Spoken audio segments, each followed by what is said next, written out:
Basically, what we did this morning, once again, is I added my secondary domain, this one called sub2. I had already done the one on the subsidiary.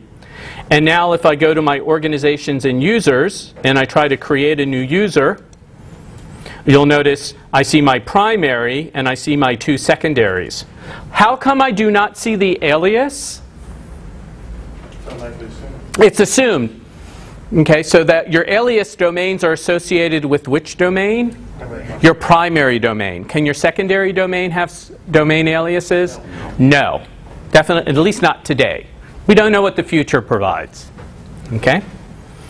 So very good. I just kind of want to make sure we all know where we are. And now we're going to continue and talk about organizations and users. And one of the new functionalities in Google Apps Premier and Education Edition over the last couple of weeks is that you can now add organizations. So you can set up policies for your organizations, and you add your users to an organization, and they take on those policies. Okay? So let's talk about managing your organizations as well as your users. Okay? So what is the reason why you want to create organizations? And let me just show you. You do have an organization. Oh, give me a second. Let me delete this.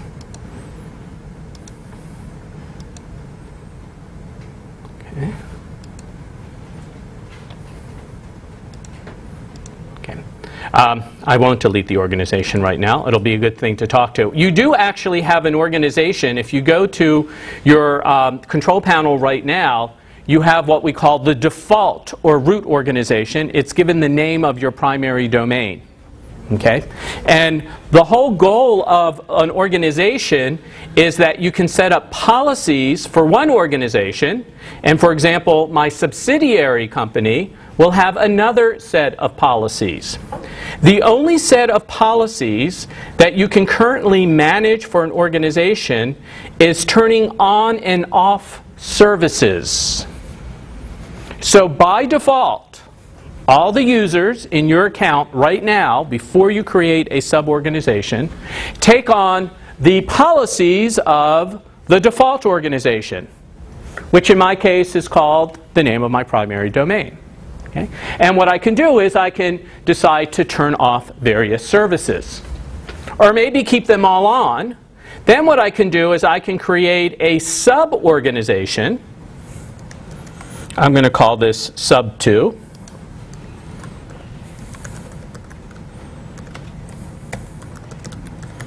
It's very easy to add a sub-organization. And you'll notice when I go to sub2, it has inherited the policies from its parent organization. If you've ever worked with an object tree-oriented structure, that's what we see here. So sub2, when I originally created it, it inherited, see where it says inherited? The policies of its parent that I created it from. Okay? And the services that were on in the parent organization are on, and the ones that were off are off. It's possible with this second subsidiary, I, for example, want to overwrite those settings.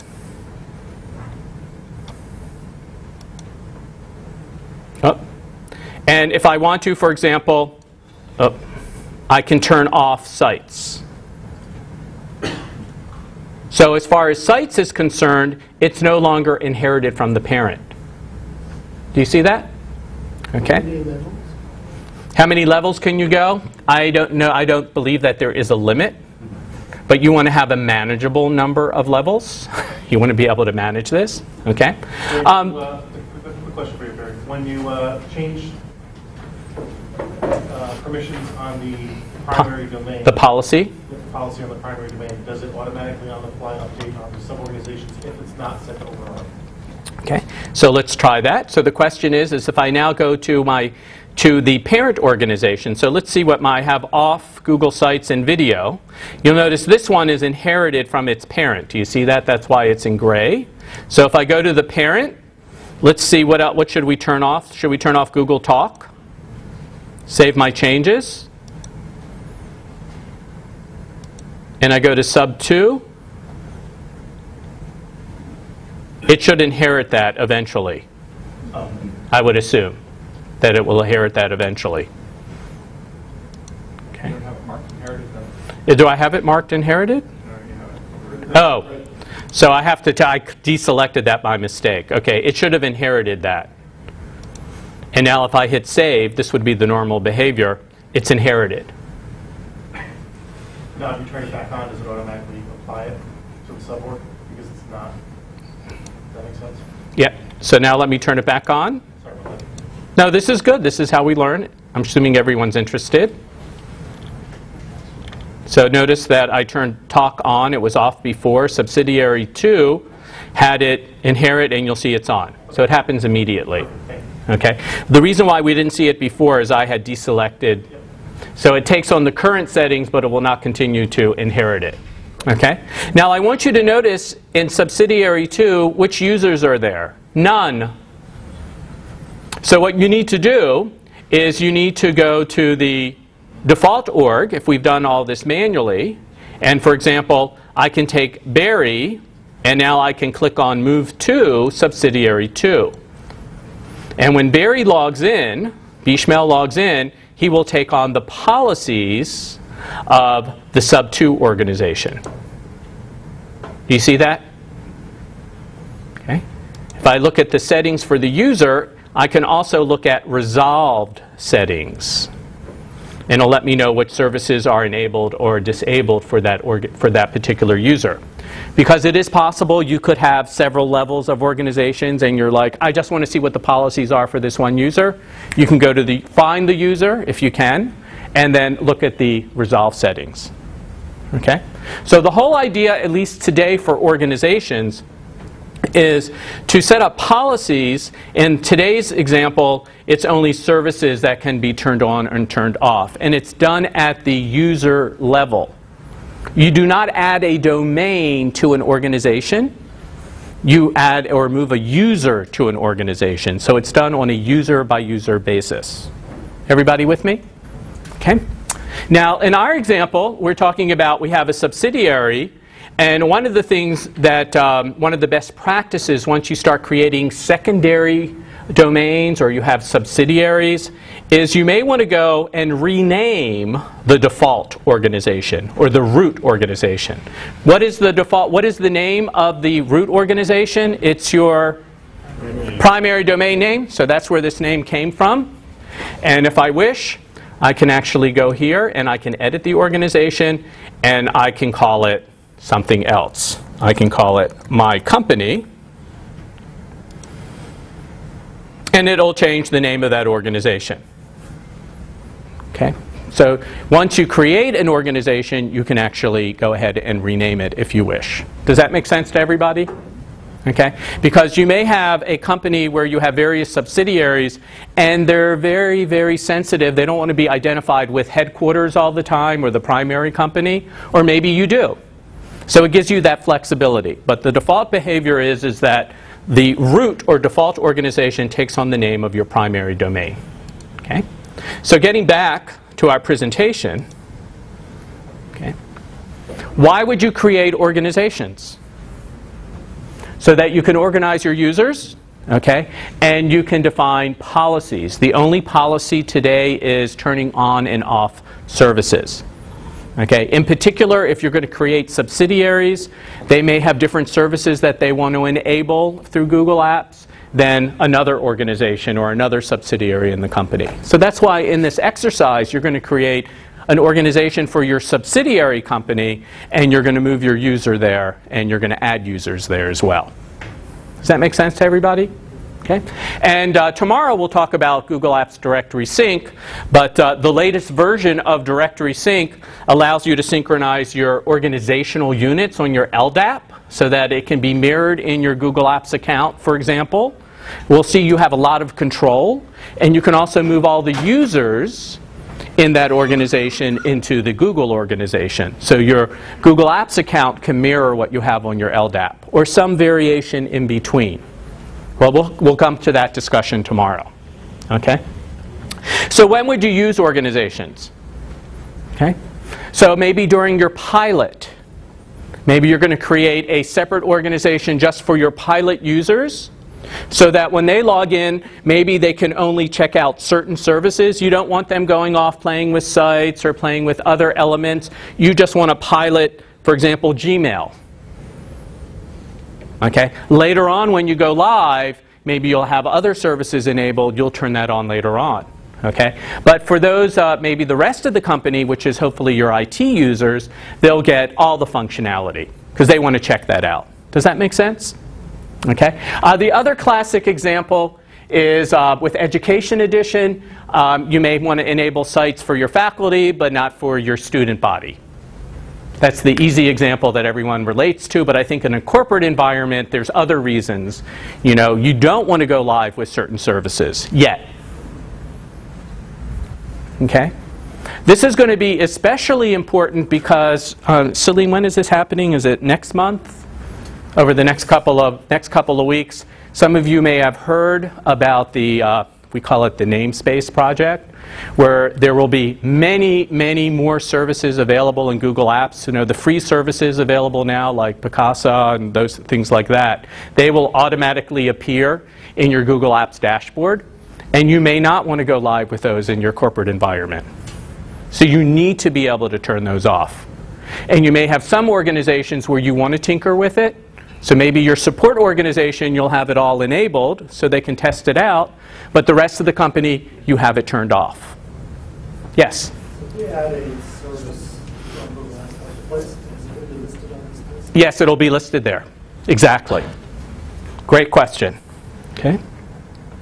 The thing about organizations today is that you have to have next generation US English available or enabled as well. One of the things that's really kind of cool, let me see if this still works, is so for this account, notice I created some organizations. I'm going to go to, where is that available? That's under domain settings, right? Let me go back to the current version. Now remember, I created orgs and I moved the users over. Notice I have all my old stuff there. So it is you can enable it to just check it out, and then you can turn it off. Isn't that kind of cool? Maybe not. And let's see what happens when I go back to my next generation. Didn't have to save anything. I already saved it. Notice organizations and users are back, and it's all intact. Isn't that pretty wild? How come I'm not seeing the other users right now? Because they're in a sub-org. I'm in the root organization right now. Notice it renamed it back to the primary domain. Okay. So that's the only tricky thing here is you have to know where your users are located. Okay. That's why I was saying you want to have that granularity of enough organizations where it makes sense. You can control the policies, but you don't want so many where you feel out of control. Okay. Let's say you had 300 users and you weren't going to do anything fancy. You could just keep them in the, without creating any organizations, keep them in the primary domain and still control the services. Yes, exactly. It wouldn't be, you wouldn't have to use an organization. You don't have to create a sub-org. It just makes it easier and you're preparing yourself for the future. Okay? Now, the next thing I just want to talk about, this is in the presentation, I'm just going to show it to you live, and that is I want to bulk upload a whole bunch of users. So you're going to repeat this exercise, but this time with multiple domains and multiple organizations. Okay? Things get a little bit more complicated, but that also means your customer has more control. Right? Within the same Google Apps control panel, within your same account, you now can have multiple domains and multiple organizations. Maybe your smaller customers won't. But we're trying to reach the enterprise, right, that has more complexity. So we need more functionality. Okay? So the scenario I have is I'm going to add to one of my subsidiary companies a whole bunch of users at one time. How do you do that? Well, I just want you to see if you go to the subsidiary, there's no option to do a bulk upload. Do you see that? Does everyone see that? Shake your head. Yes. Okay. So you cannot directly do a bulk upload of users into a subsidiary organization, into a sub-org. It's a two-step process. Okay, oh man, that's why we come to training. This gives you job security too. Okay, it's all about expectations. You do the bulk upload here, and then what do you do next? You have to move the users over. At least right now. Yes? Provisioning API?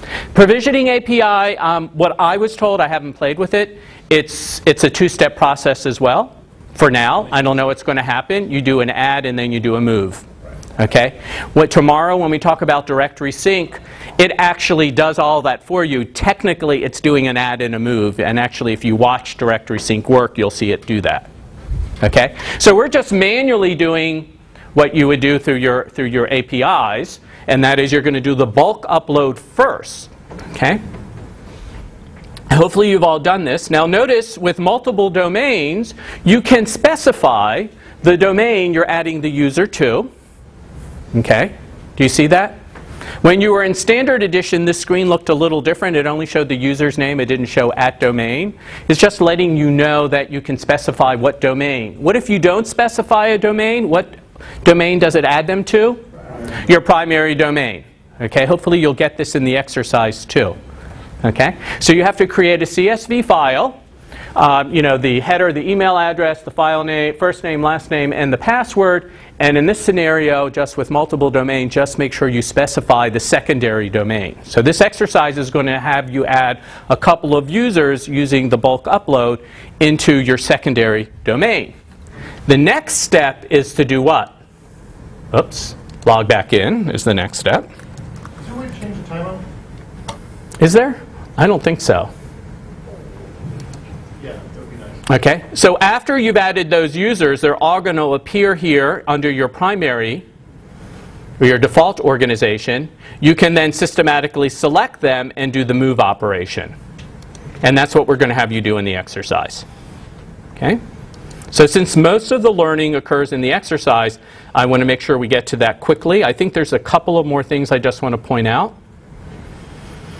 We demoed most of this. Oh, one more thing I want to demo that I did already before. And that is, this is a good thing. Okay, so if I want to delete my sub-organization, I get an error message. You cannot delete this organization because it has users, so that's a good thing. So remember, it's an object tree-oriented structure. If an object has another object, you can't delete the object. You have to delete all the leaves first, and then you can work your way up the tree. So if I wanted to delete this organization, what do I need to do first? Delete the user, or maybe move it somewhere else first.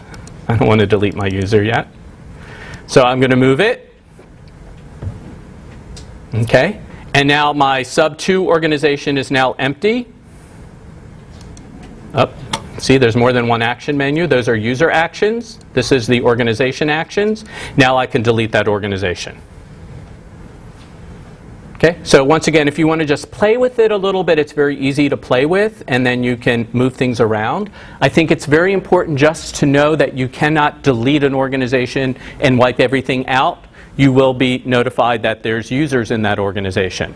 Okay, I want to show you one other thing, very important. Now, I have users in my subsidiary. Do I have users in my subsidiary organization? Yes. See my subsidiary? What do you think is going to happen if I try to delete my subsidiary domain? You get a warning message, you're unable to delete the domain because it has users or nicknames. Same idea. You cannot delete an object that contains other objects. Your domain has users. You can't delete the domain till you delete the users. Okay? So I always like to point these safeguards out. And if you want to see it, try it in the class. I think that's very important. Okay? I just real quickly want to review the 4 methods of provisioning users. Okay?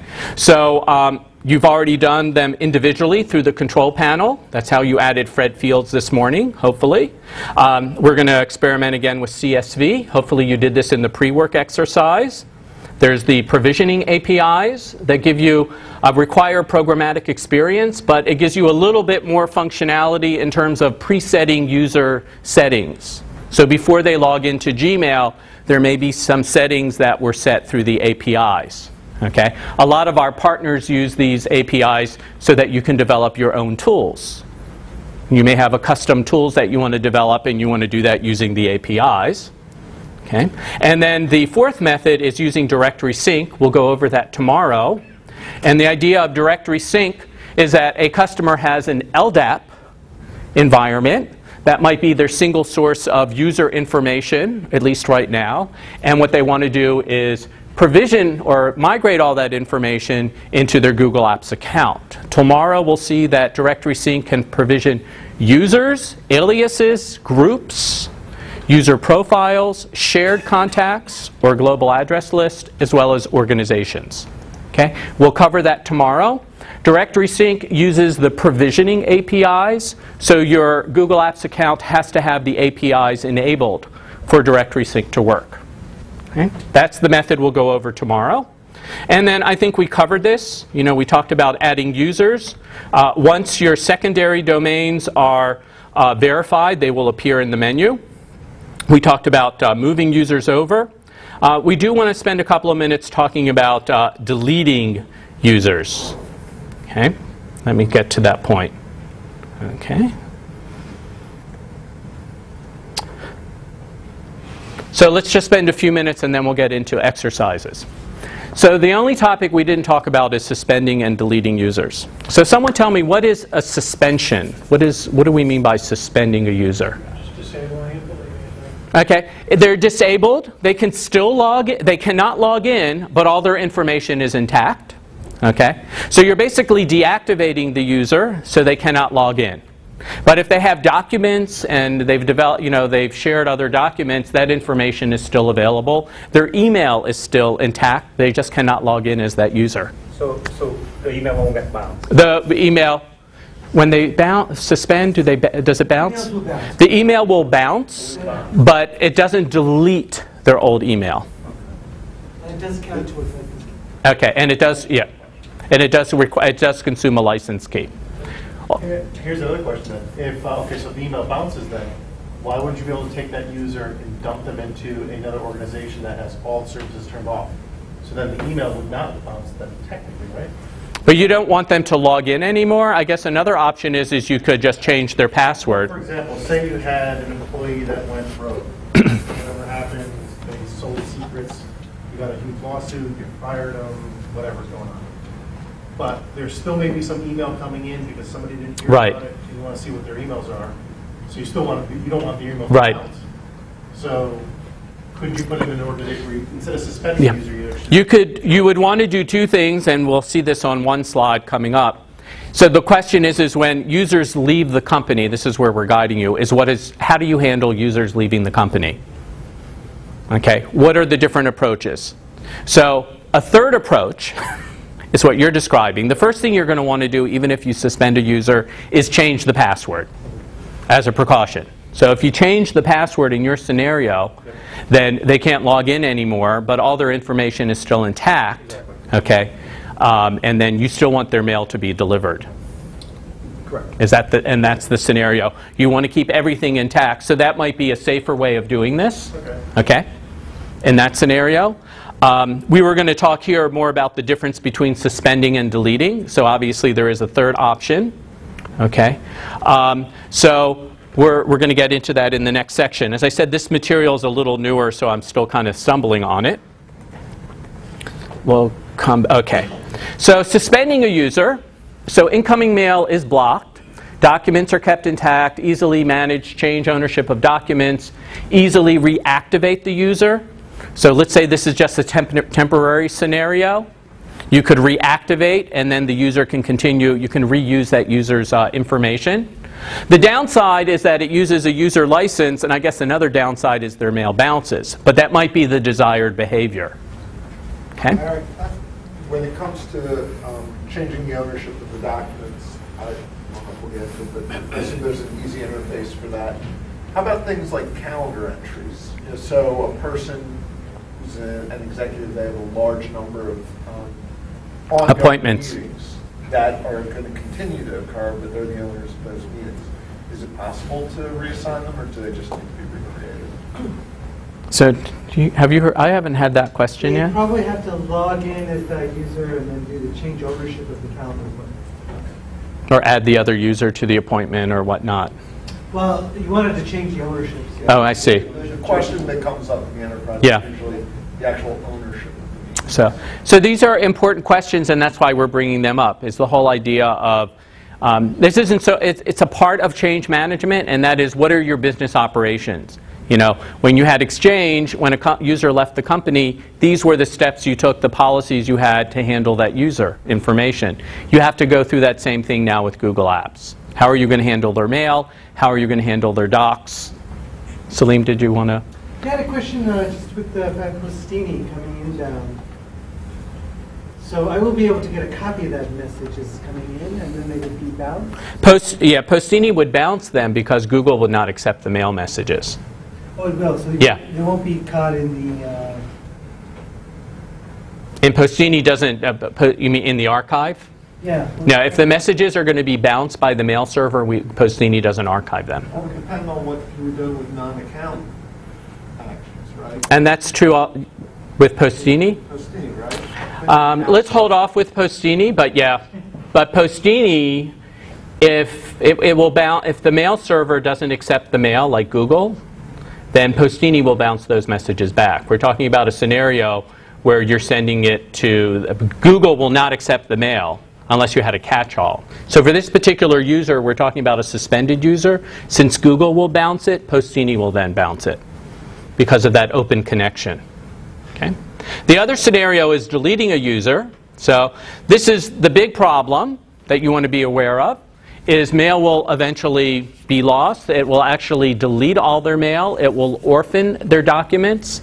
Now, with Google, when you delete a user, the reason why I say eventually is that the user is not actually deleted immediately. For all intent and purposes, the user has been deleted.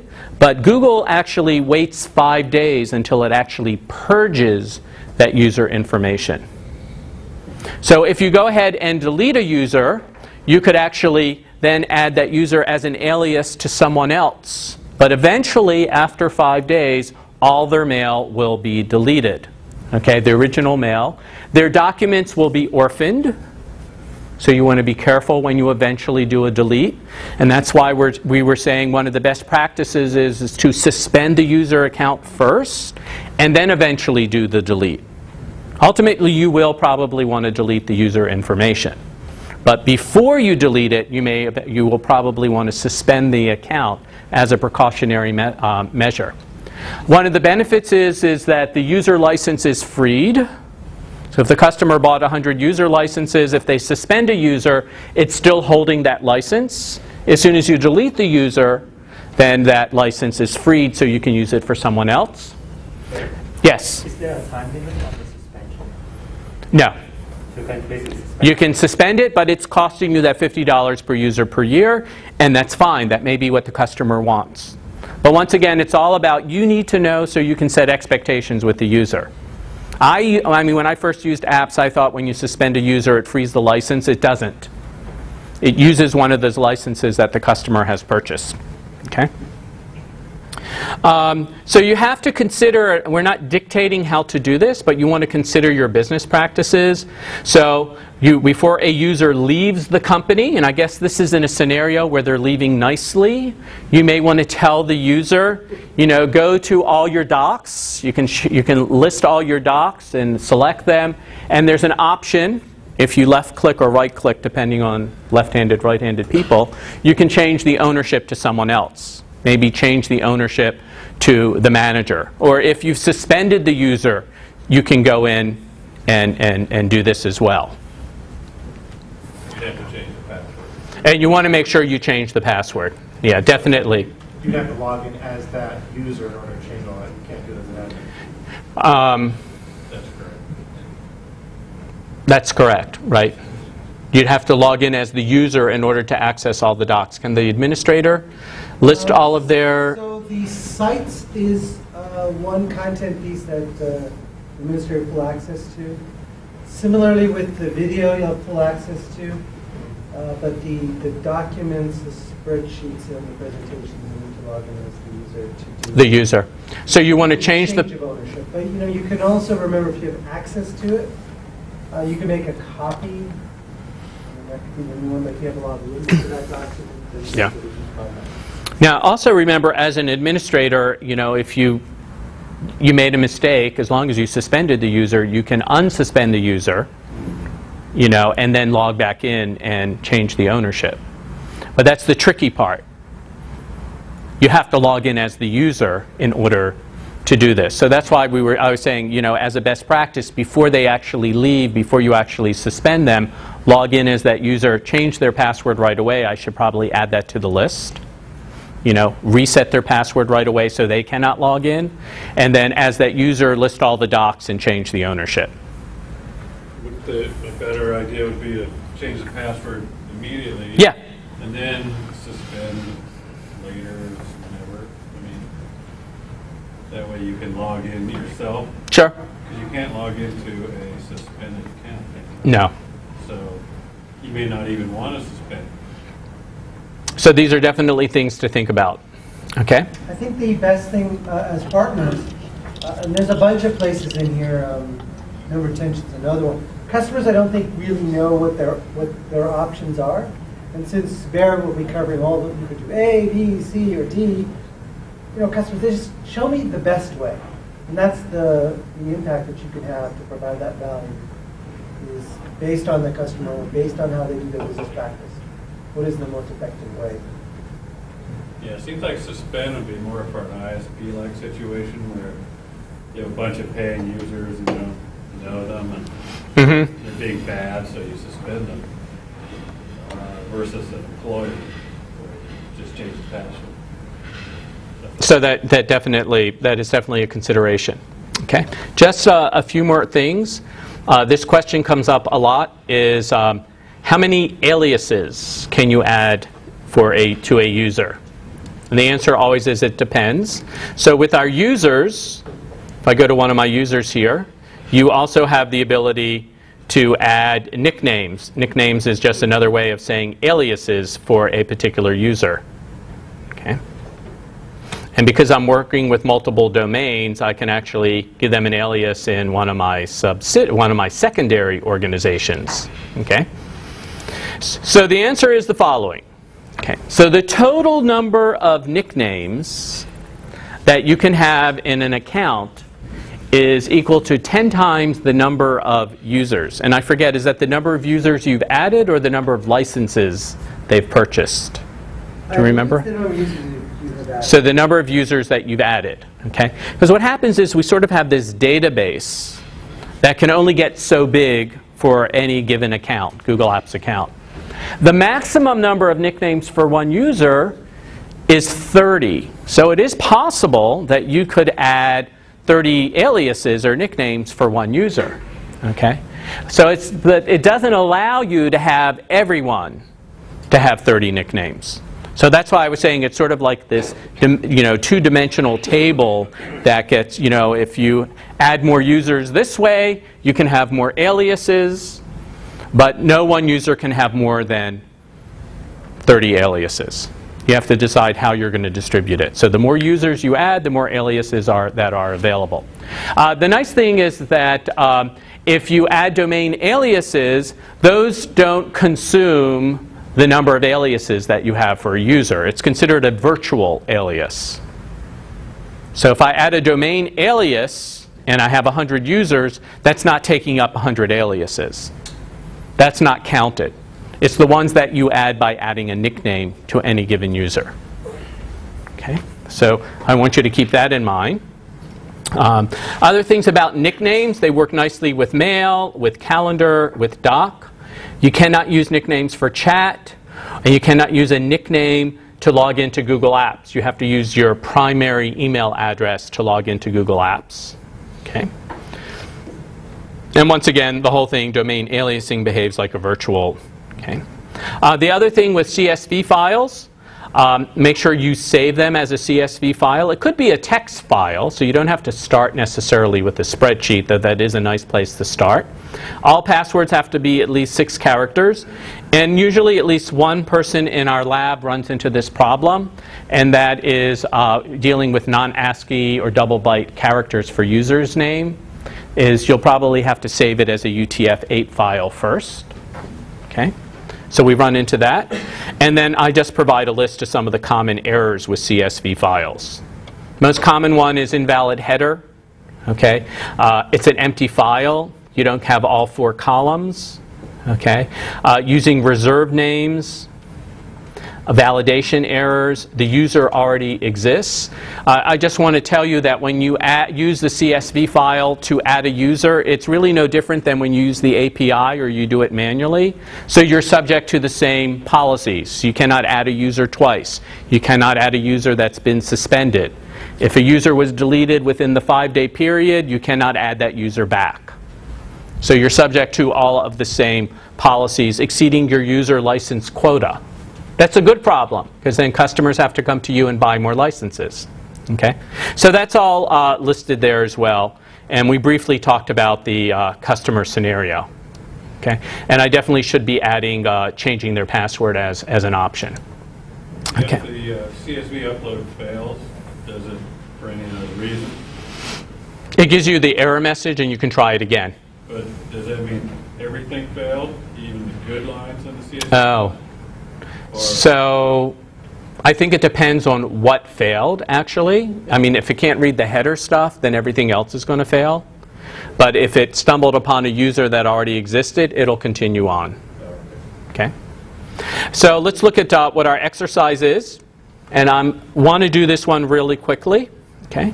So in this exercise, we're going to have you create another organization. We're going to have you create an organization called subsidiary organization. Oh, first thing I have you do is rename your default organization, just so that you can go through that practice. Okay? And then you're going to turn off some of the services, at least one. And then we're going to have you add a subsidiary organization. And then you're going to do a bulk upload, move the users over to the subsidiary, and then we have you do a bulk upload to your subsidiary and move the users over. Okay. Yes? Step 3, or part 3, isn't that on a user level first? You do one user? So remember you added Fred. So I'm going to have you move Fred over manually first. Sorry, I don't remember. Okay, so some of you may not have done this because maybe your domain, the secondary domain, wasn't verified. So part of that exercise was to create a user called Fred Fields into your secondary domain. If you didn't do it, you can do it now. Okay? And then you move that user over. Actually, if you didn't do it, don't worry. You can just do the bulk upload and move them over. Okay, use the CDS. Yeah. Okay? Because you're going to repeat that again.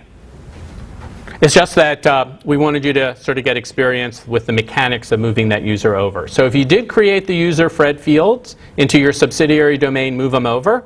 Okay?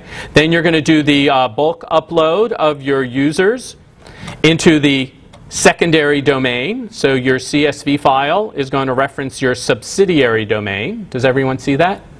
Secondary domain. Can I ask you one more question? Yes. On Fred Fields, it's a point where you could set those services on an individual user, but it still goes on based on a hierarchy. So for certain users. I haven't tried it at the user. I don't know if you can shut it off just for a user. I think you have to do it for the entire organization. What it's showing you, it's resolving the user settings, because you could have sub-orgs. Okay. It was allowing Try it out. This is what the exercise is for. This is your time to learn. Okay. But you set policies at the organization level. Users belong to that organization and they take on the policies. The goal of this here, so that you can click on a user,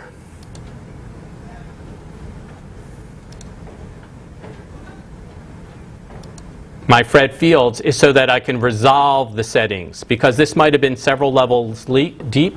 So if you look up here, please look up here. If you ask the question, if you can look up here, you'll see you cannot change the settings at the user level. It's done at the organizational level. Okay? Why is it called resolve setting? That's what engineering called it. It should actually be called resolve policies, but anyway, that's what it's called. So you can look at the information about the user.